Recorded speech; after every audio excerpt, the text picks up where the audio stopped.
আসসালামু আলাইকুম প্রিয় দর্শক, গত মাসের শেষ দিকে গুলশানে আওয়ামী লীগের সাবেক এমপি শাম্মী আহমেদের বাসায় চাঁদাবাজির ঘটনায় যাদের বিরুদ্ধে অভিযোগ উঠেছিল, যারা গ্রেপ্তার হয়েছিল, তাদের অনেকেই অনেক কথা বলেছেন, নিজেরা কিভাবে চাঁদাবাজিতে জড়িয়ে গেছেন সেগুলো স্বীকার করেছেন। এরা ছিল সবাই হয় বৈষম্য বিরোধী ছাত্র আন্দোলন অথবা জাতীয় নাগরিক পার্টি অথবা জাতীয় নাগরিক পার্টি যে ছাত্র সংগঠন তাদের সঙ্গে সংশ্লিষ্ট।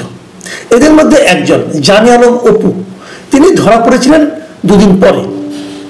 এই যে দুদিন পরে উনি ধরা পড়লেন, এই দুদিন উনি কি করেছেন, কোথায় ছিলেন, এটা নিয়ে একটা মহা আলোচনা তখনই হয়েছিল।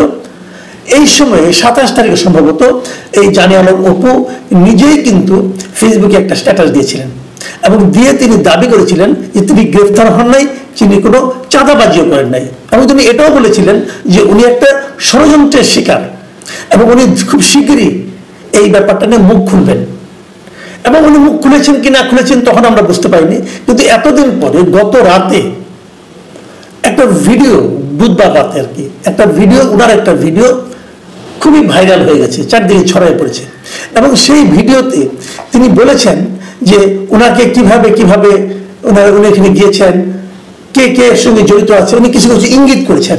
যেমন উনি ইঙ্গিত করেছেন যে প্রথমবার যখন তারা চাঁদার জন্য গিয়েছিলেন 10 লাখ টাকা যখন এনেছিলেন, উনি বলেছেন ওই প্রথমবার যখন আমরা 10 লাখ টাকা আনি তখন শাম্মী আহমেদের হাজবেন্ড যার হাতে টাকাটা তুলে দিল সে লোকটা আনি, মানে অপু, সে নিজের কথা বলতেছে।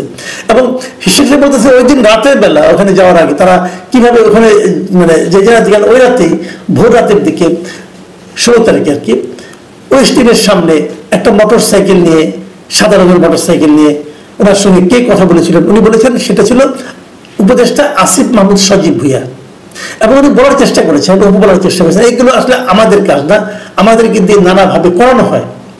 এবং সেক্ষেত্রে কারা কারা করেছে তারা উনি ইঙ্গিত দিয়েছেন। এবং ওনার ভাষায় শুনে উনি কি বলেছেন, এটা চোখের সামনে আপনাদের কে কি করছে, আঙুর ফুলে কলা গাছ কিভাবে হয়েছে, যেসব ছেলেপেলেরা হলে থাকতে পারতো না ছাত্রলীগের যন্ত্রণায়, বাসা ভাড়া নিয়ে থাকবে সেই টাকা থাকতো না, বিভিন্ন রাজনৈতিক নেতাদের কাছ থেকে টাকা ধার করে নিয়ে থাকতে হতো, ডোনেশনে যাদের মেস ভাড়া চলছে তারা এখন ডুপ্লেক্স বাড়িতে থাকে, নিজস্ব গাড়িতে চলাফেরা করে। এগুলো অপুর অভিযোগ। এবং উনি বলছেন এর সঙ্গে অনেকেই জড়িত আছেন। অপুর এই ভিডিও বুধবার রাতে ছড়িয়ে পড়েছে এবং ইঙ্গিতে বোঝাই যাচ্ছে কোন দিকে যাচ্ছে। এই ঘটনার পর আজকে মানে আজকে বৃহস্পতিবার অপুর স্ত্রী তিনি একটা প্রেস কনফারেন্স করেছেন এবং সেই প্রেস কনফারেন্সে উনি দাবি করেছেন যে আসলে অপুর যে ভিডিওটা দেখা যাচ্ছে প্রায় 35 মিনিটের একটা ভিডিও, সেই ভিডিওটা আসলে ওনাকে দিয়ে জোর করে করানো হয়েছে এবং সেই কাজটা করেছেন বিএনপি নেতা ইশরাক হোসেন। এগুলো অপুর স্ত্রীর দাবি। তাহলে অপুর স্ত্রী এই কথাগুলো জানলো কোথা থেকে? অপুর স্ত্রী দাবি করেছেন ওনার সঙ্গে কাশিমপুর কারাগারে ওনার যে হাজবেন্ড আছেন তার সঙ্গে কথা হয়েছে এবং তিনি তাকে এই কথাগুলো জানিয়েছেন। বুঝলেন? কিন্তু মানুষ জিজ্ঞাসা করেছে উনি কেন বললেন এই কথাটা, ওনার বলার কিন্তু ওনাকে বলার পিছনে কি কারণ আছে? তবে উপস্থিত বলেছেন ইশরাক সাহেব না, সম্ভবত শিওর না, ইশরাক সাহেব সম্ভবত তাকে অপুকে আইনগত সাপোর্টটা দেওয়া প্রতিশ্রুতি দিয়েছেন এবং সেই প্রতিশ্রুতির কারণে অপু হয়তো বিশ্বাস করে এই কথাগুলি বলেছেন।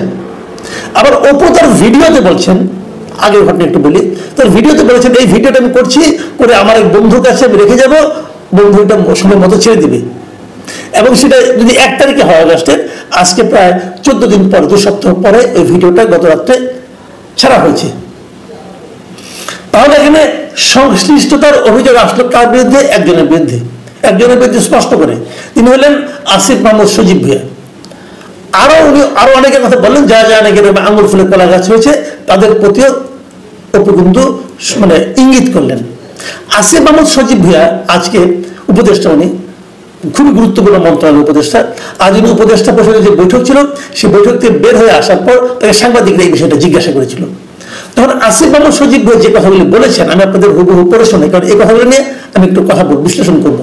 তিনি বলেছেন আমি মাঝে মধ্যে রাতে যখন কাজ শেষ হয় কখনো কখনো ভোরও হয়ে যায়, ওই সময় আসলে রাতের খাওয়া দাওয়া দেওয়ার মতো কেউ থাকে না, আমি বেশিরভাগই যাই 300 ফিটের নীলা মার্কেট বলে একটা জায়গায়, ওখানে হাঁসের মাংস খুব ভালো পাওয়া যায়।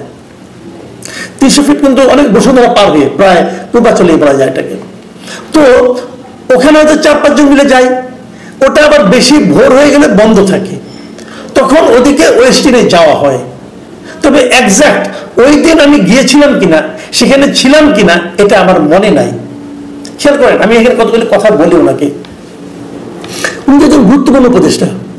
উনি ভোর রাতের দিকে অথবা শেষ রাতের দিকে অথবা মধ্যরাতের পরে কাজ করতে, অনেক কাজ করেন, দেশের জন্য অনেক কাজ করছেন। এই কাজ করতে করতে ওনাকে খাবার দেওয়ার মতো কোনো লোক থাকে না, বাসায় ওনাকে খাবার দেওয়ার মতো কোনো লোক থাকে না। অতএব উনি নীলা মার্কেটে যান। নীলা মার্কেটে হাঁসের মাংস খেতে যান। যদি হাঁসের মাংস না পান, দোকান বন্ধ হয়ে যায়, তাহলে উনি ওয়েস্টিনে যাওয়া হয় ওনার। ভাই ওয়েস্টিনে আপনারা গিয়েছেন কিনা এত রাত্রে খাওয়ার জন্য আমি জানি না। আমি নিজে একটা কথা বলি ভাই, আমি অনেক বছর ধরে সাংবাদিকতা করি, বেতন ভালোই পাই, এবং আমি বলতে পারি যে আসিফ মাহমুদ সজীব ভুঁইয়ার যে বৈধ আয়, তার চেয়ে আমার আয় ডাবলেরও বেশি হবে।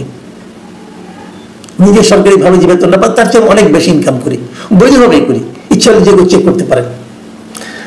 আমি কোনোদিন ওয়েস্টিনে ডিনার করার কথা সাহস করি নাই। মাঝে মাঝে রমজানের সময় ইফতার পার্টি একটি হয় না, তখন ওই যে ক্রেডিট কার্ড দিয়ে একটা কিনলে দুইটা পাওয়া যায়, ওটা যখন দেয়, অফার দেয়, তখন আমি মাঝে মাঝে খুঁজি যে কোনটায় যাওয়া যায়, কোনটায় অফার কম আছে, যেখানে স্ত্রীকে নিয়ে যাওয়া যাবে। এবং তারপরে একটা কিনলে আরেকটা ফ্রি, এই অবস্থা দেখেও, ওই রেটটা দেখেও আমি যাওয়ার সাহস পাইনি ওয়েস্টিনে। ওয়েস্টিনের খাওয়া আমাদের দেশে এই মুহূর্তে সবচেয়ে এক্সপেন্সিভ খাওয়া। ওখানে ওনার মাঝে মধ্যে যাওয়া হয়, এমন ভাবে বললেন যে প্রায় উনি যান। ভাই আসিফ মাহমুদ বিলটা কে দেয়? আপনি তো 4-5 জন বন্ধু বান্ধব নিয়ে যান, মাঝে মাঝে যান, মানে কি 1 মাসে 4-5 বার যাওয়া হয় আপনার, বিলটা কে দেয় ভাই? নাকি free Khan? Cash or kind এই ফর্মুলায় ফ্রি খান? আপনাকে কে খাওয়ায় ভাই? এই হলো আমাদের আসিফ মাহমুদ সজীব ভুঁইয়ার কাণ্ড কারখানা। উনি সরকারের একজন উপদেষ্টা, এবং উনি আবার এটা কয়েকদিন আগে দেখলাম, উনি এটাও বলছেন যে উনি নাকি সামনে ইলেকশন করবেন, যদি করেন আর কি, তাহলে উনি এই শিডিউল ঘোষণার আগেই পদত্যাগ করবেন। তার মানে এতদিন ধরে গুছিয়ে টুছিয়ে নেবেন, যদি শিডিউল ঘোষণা করবে তার আগের দিন উনি পদত্যাগ করে ইলেকশন করবেন। করেন ভাই, ইলেকশন করেন। আপনার যে ইমেজ এর মধ্যে তৈরি হয়েছে, আমি আমার অভিজ্ঞতা থেকে বলতে পারি, আপনি যদি একা একা ইলেকশন করেন, মানে যদি কোনো পার্টির সঙ্গে জোটবদ্ধ হয়ে না করেন, যে কোনো একটা পার্টি থেকে করবেন, আপনি বিএনপির সঙ্গে জোটবদ্ধ হলেন না, বিএনপি মার্কা ছাড়া আপনি ইলেকশন করেন, যদি এনসিপি থেকে ইলেকশন করেন, ভাই আপনি করেন, আমি দেখতে চাই আপনি কেমন জনপ্রিয়তা অর্জন করছেন। আপনার এই নীলা মার্কেটের হাঁস খাওয়া আর ওয়েস্টিনে মাঝে মাঝে যাওয়া, এই ঘটনা পাবলিক শুনলে আর ভোট পাইতে হবে না ভাই। আপনি একজন উপদেষ্টা, মাথায় রাখতে হবে, আপনার বয়স যাই হোক না কেন, আপনার বন্ধু বান্ধব যারাই হোক না কেন, একটা জিনিস মাথায় রাখতে হবে, এদেশের মানুষ আপনাকে উপদেষ্টা পদে নিয়োগ করেছে, সেই সম্মানটা রাখার দায়িত্ব আপনার। আমি আরেকটা কথা বলে শেষ করি। এই যে অপুর স্ত্রী, উনি যে প্রেস কনফারেন্সটা করলেন, আচ্ছা প্রেস কনফারেন্স সম্পর্কে দেখেন, এনার ফিনিশিং উনি কি বলেছেন? উনি বলেছেন, আমার সামনে এতগুলো চ্যানেল দাঁড়ায় আছেন, আমি তো কাউকে চিনি না, এগুলো আমাকে ম্যানেজ করে দিয়েছে অপুর দলের লোকেরা। যখন অপুর এনসিপির উপর প্রশ্ন আসলো, এনসিপির উপরে প্রশ্ন চলে আসলো, এনসিপির স্বার্থে চলে আসলো, তখন তারা আমাকে এখানে নিয়ে আসছে। এটা বলেছেন আনিশা, অপুর স্ত্রী। তার মানে এই যে তারা প্রেস কনফারেন্সটা করেছেন অপুর স্ত্রী, এই প্রেস কনফারেন্সটা অ্যারেঞ্জ করে দিয়েছে এনসিপি। তো অপুকে তো বহিষ্কার করা হয়েছে এনসিপি থেকে, মানে এনসিপির ছাত্র সংগঠন থেকে। একজন বহিষ্কৃত লোককে, যাকে আপনি বহিষ্কার করে দিয়েছেন, কেন বহিষ্কার করলেন? আপনি মনে করেছেন তার কর্মকাণ্ড ভালো হয়নি, যাকে আপনি বহিষ্কার করলেন তার জন্য আবার প্রেস কনফারেন্স করছেন কেন? যখন তার ভিডিওটা ভাইরাল হলো, যখন তার ভিডিওতে একজন লোককে অভিযুক্ত করলেন, তখন প্রেস কনফারেন্সটা আপনাদের অর্গানাইজ করে দিতে হয় কেন?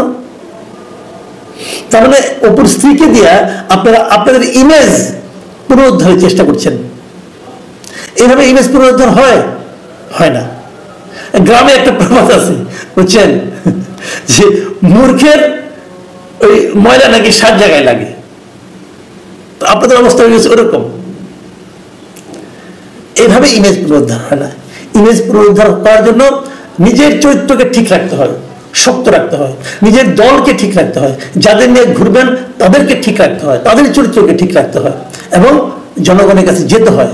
এমন কাজ করতে হয় না যেটা দেখে জনগণ সন্দেহ করতে পারে। আমি আগেও বলেছি, এখনো বলি, আপনি একটা আকাম কুকাম করবেন আর মনে মনে ভাববেন এটা কেউ দেখবে না, কেউ জানবে না, কেউ বুঝবে না, এটা হয় না ভাই। পৃথিবীতে এখন পর্যন্ত এমন লোকের পয়দা হয় নাই যে নাকি আকাম কুকাম করে কাউকে না জানাইয়া বিরাট সম্মান নিয়ে চলে গেছে পৃথিবীর থেকে। হয় না এটা। আর বাংলাদেশে তো হওয়া সম্ভবই না, এটা কি ছোট দেশ, সবাই সবাইকে চিনে।